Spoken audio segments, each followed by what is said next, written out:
ఈ రోజు కోసిన టమాటోలు సుమారు 5 కిలోల వరకు వచ్చాయండి. ఈ టమాటోలతో మా పల్లెటూరులో పెట్టుకునే నిల్వ పచ్చడి చూపిస్తాను. బాగా పండిన కేజీ టమాటోల్ని మెత్తగా లేకుండా కాస్త గట్టిగా ఉండేలాగా చూసుకొని నీళ్లతో శుభ్రంగా కడిగేసి తడి లేకుండా ఇలా పొడిగుడ్డుతో తుడుచుకొని ఆరబెట్టి ముక్కలు కోసుకోవాలి. ఇలా ముక్కలు కోసుకొని పక్కన పెట్టి కేజీ టమాటోలకి 200 గ్రాముల చింతపండుని పిక్కలు పీచులు లేకుండా ఇలా శుభ్రం చేసుకొని వెడల్పాటి గిన్నెలో వేసుకోవాలి.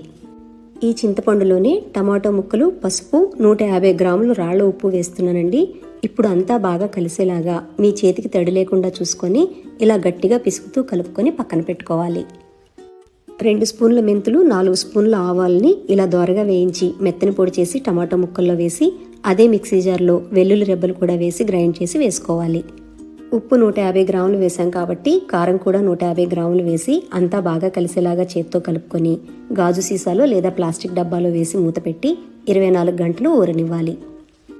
24 గంటల తర్వాత మూత తీసి సీసాలో ఊరపెట్టిన టమాటో ముక్కల మిశ్రమాన్ని అంతా కూడా మిక్సీ జార్లో వేసి ఇలా మెత్తగా గ్రైండ్ చేసుకోవాలి. ఇప్పుడు ప్యాన్లో 500 గ్రాముల నువ్వుల నూనె వేడి చేసి ఆవాలు, జీలకర్ర, శనగపప్పు, కరివేపాకు పోపు వేసి గ్రైండ్ చేసి పెట్టుకున్న పచ్చడినంతా కూడా పోపులో వేసి ఉడికించుకోవాలి. అంతా బాగా కలిసేలాగా కలుపుకుంటూ 10 నిమిషాలు ఉడికించుకొని స్టవ్ ఆఫ్ చేసేస్తే మా ఊరి స్టైల్లో టమాటో నిల్వ పచ్చడి రెడీ అయిపోతుంది.